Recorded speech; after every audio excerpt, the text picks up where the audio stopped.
yang tahu tumbuhan paku? Ada Bu. Seperti apa? Pakis. Betul.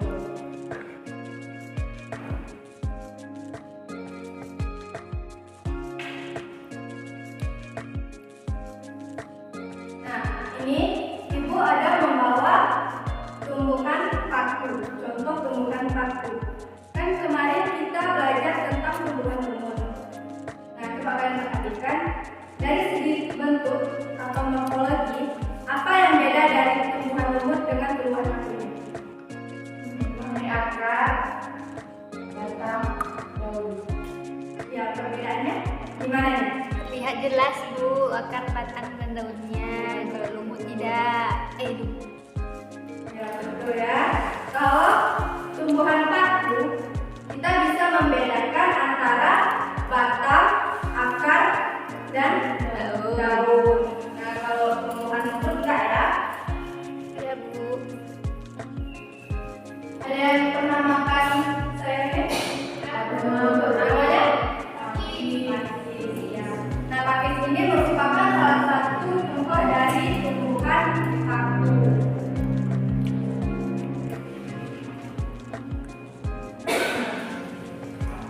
Adapun ciri-ciri dari tumbuhan paku ini adalah memiliki akar, batang, dan daun yang sejati, di mana kita dapat membedakan dengan jelas antara akar, batang, dan daun.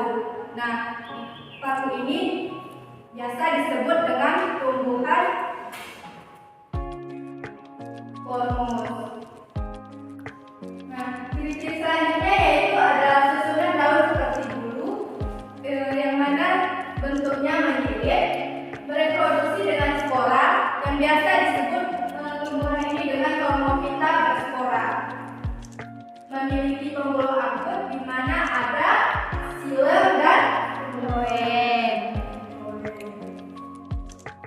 Xilem dan phloem. Nah, yang terakhir ciri-cirinya itu yaitu mengalami metagenesis atau pergiliran keturunan antara generasi sporofit dan generasi gametofit. Nah, pada tumbuhan paku ini metagenesisnya lebih dominan ke generasi sporofit. Paham? Paham Bu. Nah,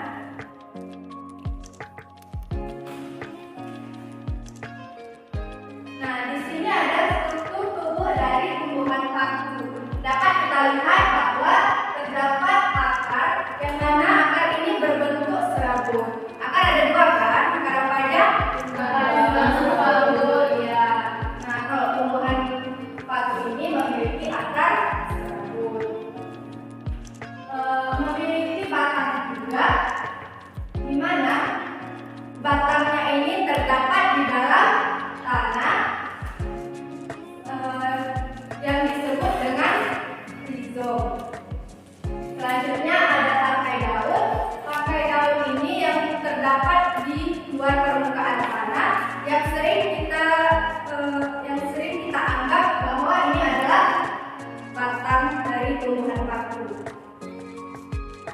Selanjutnya ada daun, di mana pada daun mudanya tumbuh menggulung sebelum ke daun dewasa.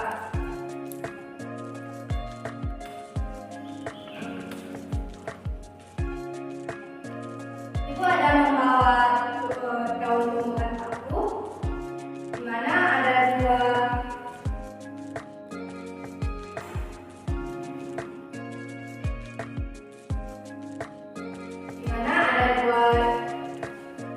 contoh yang Ibu bawa. Di sini contoh yang pertama, terdapat bintik-bintik hitam yang ada pada permukaan daunnya. Ada yang tahu ini nama bintik-bintik hitam ini? Spora. Iya, betul, spora ya. Nah, lebih jelasnya ini namanya adalah sorus. Bintik-bintik hitam ini. Sorus ini adalah sporaniumnya dari daun. Nah, di dalamnya terdapat spora, yang mana daun yang memiliki spora ini disebut dengan daun sporofit. Selanjutnya ada daun yang tampak mulus dan tidak memiliki sporus atau tidak menghasilkan spora. Nah, daun ini namanya yaitu daun trofofit, di mana daun ini digunakan pada saat fotosintesis.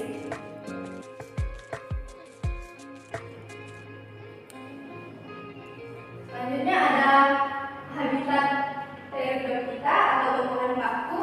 Tumbuhan paku bisa hidup di mana saja, di tempat seperti hidup di tempat yang lembab atau higrofit, hidup di tempat air, dapat hidup di air atau hidrofit, hidup menempel pada organisme lain atau epifit, dan hidup di permukaan tanah atau batu.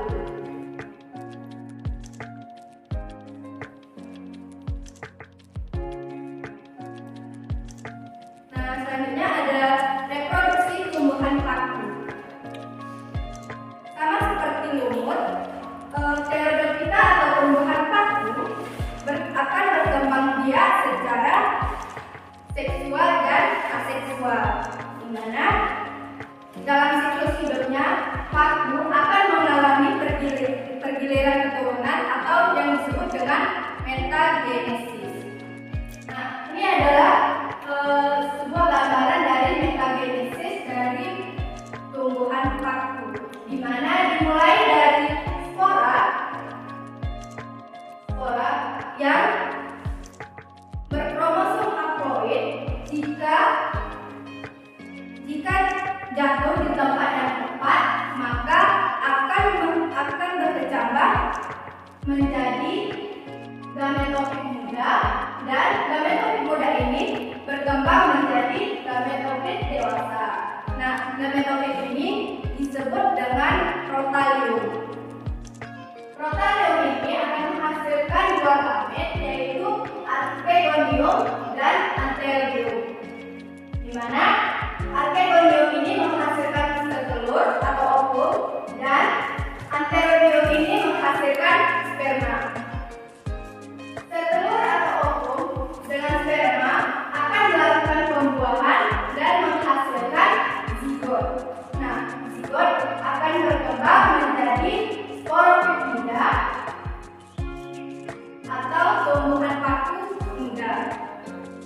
Selanjutnya yaitu sporofit muda akan berkembang menjadi sporofit dewasa atau tumbuhan paku dewasa. Nah, pada paku dewasa ini akan terdapat lagi sporadium, di mana sporadium ini akan membelah secara meiosis dan menghasilkan spora kembali. Nah, siklus ini akan berulang kembali secara terus-menerus.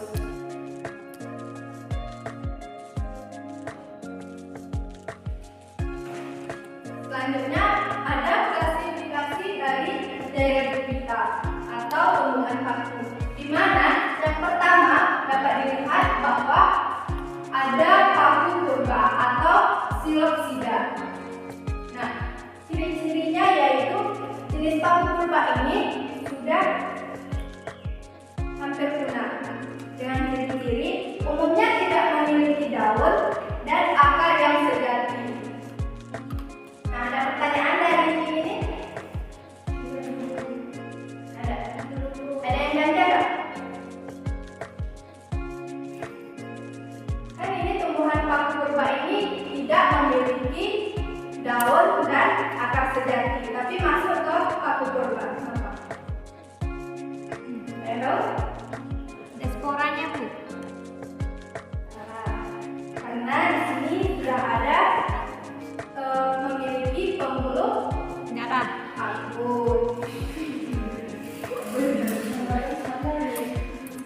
Nah, ciri-ciri selanjutnya yaitu batangnya umumnya bercabang dipotong, yang mana dapat dilihat batangnya bercabang dengan seperti garpu.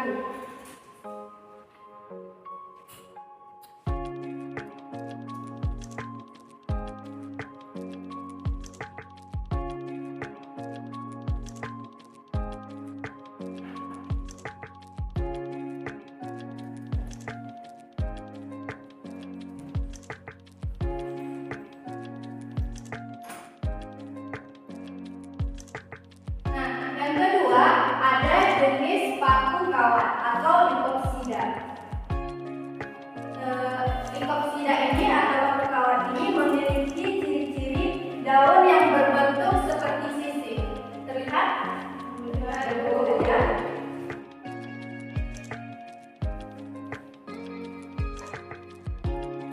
Selanjutnya ada bentuk batangnya seperti kawat dan sporangiumnya seperti strobilus.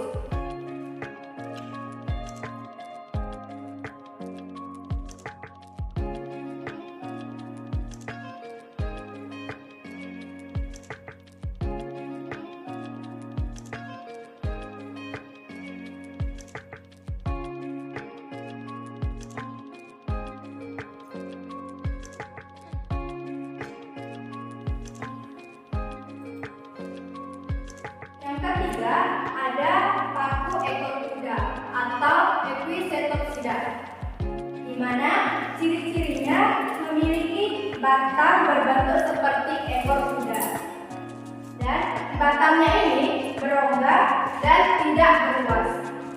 Nah, memiliki daun yang berbentuk sisik. Selanjutnya ada yang keempat yaitu paku sejati, di mana paku sejati ini memiliki akar, batang, dan daun yang sejati. Dan daunnya berbentuk seperti lembaran, berukuran besar atau makrofis dan majemuk. Nah, tadi contoh tumbuhan paku yang Ibu bawa tadi merupakan contoh dari tumbuhan paku sejati.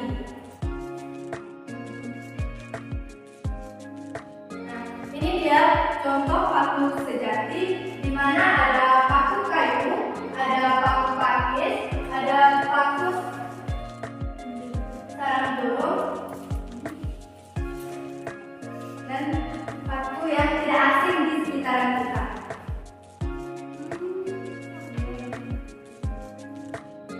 Nah, manfaat dari tumbuhan paku ini yaitu ada yang digunakan sebagai pupuk tanaman pada pot, bisa digunakan untuk obat-obatan, ada juga yang digunakan untuk sayuran seperti yang ditanyakan pada materi pertama ya, dan digunakan juga sebagai tanaman hias. Bisa dipahami? Ya. Nah, ini saja materinya. Sekarang Ibu akan membagi kelompok, di mana kelompoknya terdiri atas 2 orang kelompok. Nah, kelompoknya ini akan diberikan dengan nama kelompok khusus, di mana kelompok khusus yang pertama yaitu kelompok khusus ciri-ciri.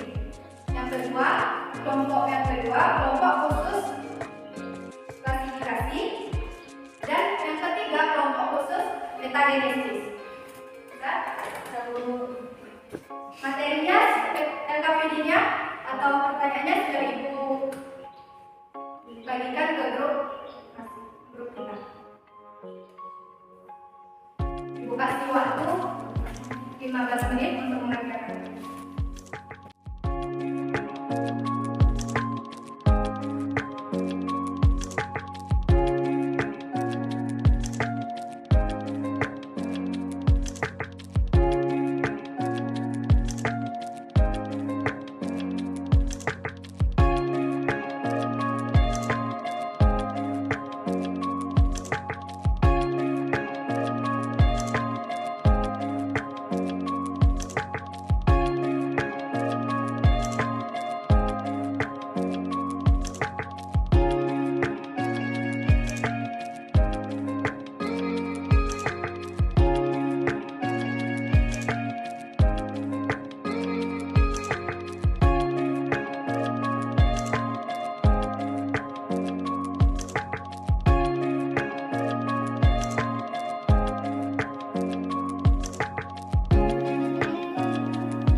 terakhir pada faktula, yakni hidup di daerah mikrotropis, homospora, berdaun mikrofil serta katalis klorofil tidak mempunyai dosis dan ada Adapun ciri kawan itu berdampingan dengan substansial, terdapat pada kawan, dan foraminnya itu muncul di bagian daun yang bentuk seperti kilomulus. Adapun ciri-ciri dari paku ekosida itu spermika, ciri pakusida itu spermosida, ciri dari pakuta itu silofisina, dan ciri pakuan itu lipofita. Dia dari pemahami, Assalamualaikum warahmatullahi wabarakatuh. memulai.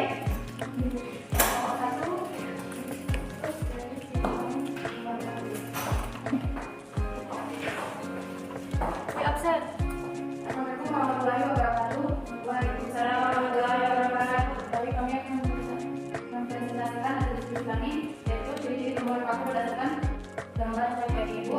Yang pertama, gambar pertama ada daun. Daun tumbuhan paku umumnya besar dan berbentuk seperti pipa.